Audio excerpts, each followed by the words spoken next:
ঢাকা বিশ্ববিদ্যালয় ক্যাম্পাসে ফিফা বিশ্বকাপ 2026-এর ফাইনাল ম্যাচ কেমন হয় আমরা সেটা আজকে এই ভিডিওতে ক্যাপচার করার ট্রাই করব। একই সাথে আমি ঘুরে দেখব জসিমউদ্দিন হলের মাঠ, এদিক থেকে মহসিন হলের মাঠ, ভিসি চত্বর, এবং যদি পরিস্থিতি ভালো থাকে তবে টিএসসি, বিকজ টিএসসি আসলে বহিরাগত দিয়ে ভরা থাকে, অনেক বেশি ক্রাউড থাকে, খুব একটা নিরাপদ এবং সুখকর হয় না, এই জন্য আসলে ঠিক করেছি ওদিকে যাব না। এই আর কি, চলুন শুরু করা যাক। আমি এখন রয়েছি আমার হলের ঠিক সামনে, গেটের সামনে। এখানেই কিন্তু এত বেশি ক্রাউড দেখতে পাচ্ছি, আনবিলিভেবল। এখানে এত বেশি, এখন রাত 12:30 বাজে। রাত 12:30টার সময় এই লেভেলের ক্রাউড দেখা যাচ্ছে। এটা হচ্ছে আমাদের হলপাড়ার মাঠ। এই জায়গাটা একটু দেখায়, মানে হলপাড়ার এই অবস্থা, মানে লোকজন। হলপাড়াতেই যদি এত বেশি ক্রাউড থাকে তাহলে মহসিনে, টিএসসিতে কি পরিমাণ crowd! It is unbelievable, really unbelievable. I am trying to show the whole হলপাড়া ফিল্ড। হলপাড়া ফিল্ড বলে রাখা ভালো, এটা কিন্তু অনেক বেশি সিকিউর এবং বহিরাগত মুক্ত, কিন্তু আজকে ফাইনালের উন্মাদনায় আসলে বহিরাগত আর ধরে রাখা যায়নি, সবাই গেট ভেঙে ভেতরে চলে আসছে। হ্যাঁ, হলপাড়ার রাস্তাতেও প্রচণ্ড ভিড়। একটু এগোনোর চেষ্টা করি, মহসিন হলের মাঠের দিকে গিয়ে একটু দেখার ট্রাই করি অ্যাটলিস্ট কি অবস্থা, তারপর আবার না হয় ফিরে আসবো হলের দিকে।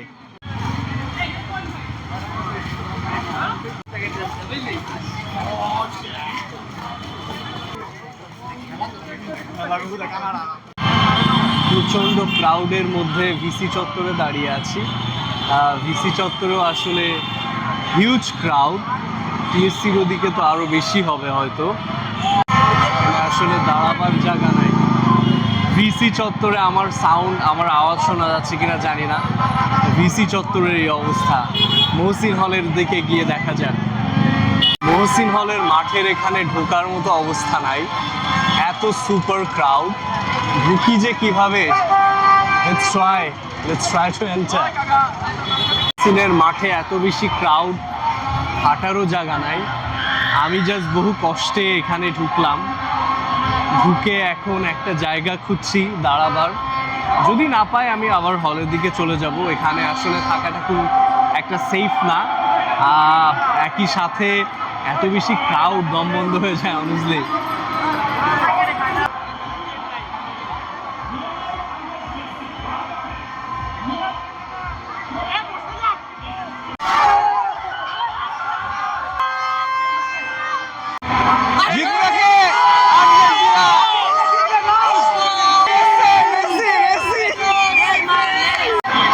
মহসিন হলের মাঠটা কানায় কানায় পূর্ণ, দাঁড়াবার 1 ইঞ্চি পর্যন্ত জায়গা নাই। বেশ চেষ্টা করছি, কিন্তু আজকে এত বেশি ক্রাউড, তার উপর এখন আর্জেন্টিনার টিম আবার মাঠে প্রবেশ করছে।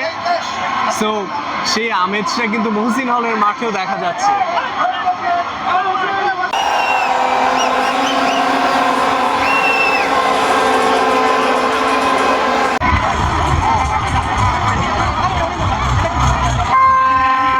Everybody is eagerly waiting for the commencement of the match. Alright, Mohsin হলের মাঠে যা অবস্থা দেখলাম, এখানে বসে খেলা দেখার কোনো পরিস্থিতি নাই। কাজেই এখন আবারও চলে যাব আমাদের হল পাড়া। সেখানে যদি সুবিধা মতো পরিবেশ না দেখি তাহলে চলে যাব আমাদের হলের যে টিভি রুম সেখানে। Let's go. অলরাইট, আর কিছুক্ষণের মধ্যে খেলাটা শুরু হবে, তো খুব দ্রুত পায়ে আমি আবার হলের দিকে যাচ্ছি যাতে ম্যাচটা এনজয় করতে পারি প্রপারলি। অলরাইট, যাচ্ছি হলের টিভি রুমের দিকে। বাইরে প্রচণ্ড ক্রাউড, কাজেই মনে হলো টিভি রুমে দেখাটাই সেফ হবে। এখানে সব হলের বড় ভাইরা আছে, বন্ধুরা আছে, সবার সাথে মিলে খেলাটা দেখব। Let's go. আমি চলে আসছি আমাদের বিজয় 71 হলের টিভি রুমে। প্রচুর মানুষ রয়েছে, লাইটটা অফ করা, সবাই চুপচাপ, বিকজ সবাই সিভিলাইজড, যাই হোক, এখানে বেশ শান্তিতে সবার সাথে খেলাটা এনজয় করা যাবে বলে আশা করছি। আর্জেন্টিনা টিম এখন জাতীয় সঙ্গীত গাইছে, এভরিবডি ইজ চিয়ারিং।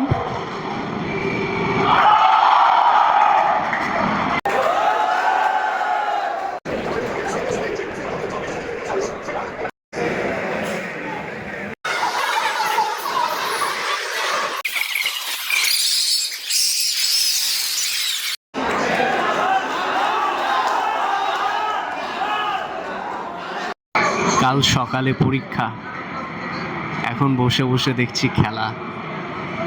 কি যে হবে, সত্যি স্মরণীয় একটা মুহূর্ত। পরীক্ষা ভুলে বসে বসে ফিফা ফাইনাল দেখছি।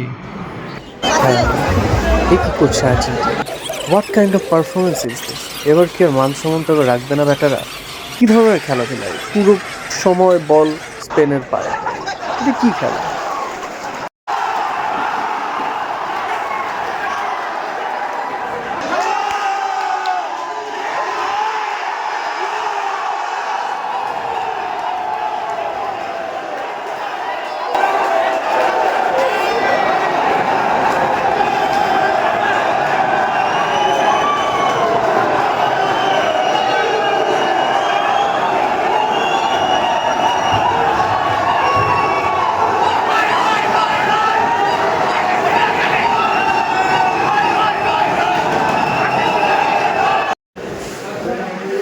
কালকের পরীক্ষা, এখন বাজে রাত 4টা।